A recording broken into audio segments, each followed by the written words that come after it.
সম্মানিত দর্শক, Facebook ID এবং ইউটিউব চ্যানেলে যারা আমাদের দেখেন সকলকে ধন্যবাদ জানাচ্ছি, সাধুবাদ জানাচ্ছি সবসময় পাশে থাকার জন্য। স্টেশন রোডের যেই অংশটুকু আছে বা টঙ্গী সরকারি হাসপাতালের যেই সামনে যেই অংশটুকু আছে এই দিক দিয়ে কিন্তু একটি নতুন হাঁটার রাস্তা করে দিয়েছে। অসংখ্য ধন্যবাদ জানাচ্ছি কর্তৃপক্ষকে। পাশাপাশি যেই ময়লা আবর্জনাগুলো এখানে মানুষ ফেলে যাচ্ছে বা রেখে যাচ্ছে, এতে করে কিন্তু সাধারণ মানুষের কিন্তু পরিবেশ দূষিত হচ্ছে। এখানে অনেক ময়লা আবর্জনা দেখতে পাচ্ছি এবং অনেকটা অংশ কিন্তু এই রাস্তার অনেকটা অংশ কিন্তু এই ময়লা আবর্জনায় কিন্তু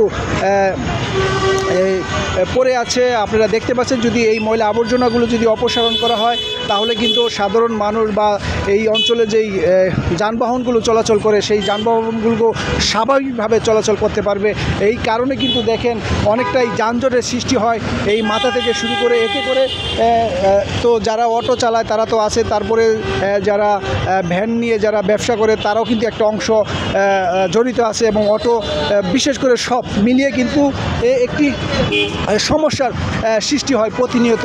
আমি যদি আপনাদেরকে দেখাচ্ছি যে এখানে কিন্তু ময়লা আবর্জনা যেভাবে পারতেছে রেখে যায় বা রেখে যাচ্ছে, দেখারও কেউ নেই, বলারও কেউ নেই। দেখেন বিশাল একটা অংশ কিন্তু এই ময়লা আবর্জনার কারণে কিন্তু বন্ধ হয়ে আছে এবং যান চলাচলে কিন্তু ব্যাহত হচ্ছে। সম্মানিত দর্শক, যার যার অবস্থান থেকে আমরা অবশ্যই প্রতিবাদ জানাবো, শেয়ার করে কর্তৃপক্ষের নজরে অবশ্যই আমরা আনবো এবং কর্তৃপক্ষ এই বিষয়গুলো বিবেচনা করে এখান থেকে এই জায়গা থেকে গাজীপুর সিটি কর্পোরেশনের দায়িত্বে যারা আছেন তারা অবশ্যই এই ময়লা আবর্জনাগুলো অবশ্যই অপসারণ করবেন। একটি বিশাল অংশ কিন্তু এই ময়লা আবর্জনায় কিন্তু রাস্তাটিকে আটকিয়ে রেখেছে এবং যান চলাচলের কিন্তু বিঘ্ন হচ্ছে। দেখেন একে কিন্তু যারা ব্যবসা করছে তারা একটি অংশ, যারা অটো ড্রাইভার আছে যারা অটো চালায় তাদের একটি অংশ, তারপরে বিশাল একটি অংশ কিন্তু ময়লা আবর্জনায় কিন্তু এখানে আটকে আছে।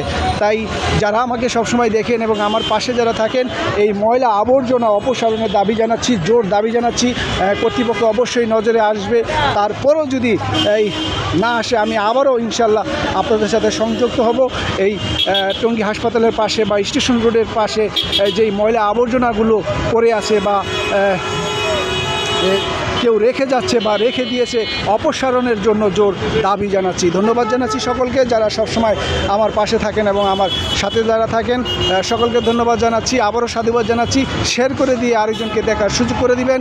স্টেশন রোডের ময়লা আবর্জনা অপসারণের আবারও দাবি জানিয়ে বিদায় নিচ্ছি। আল্লাহ হাফেজ, ভালো থাকবেন, খোদা হাফেজ।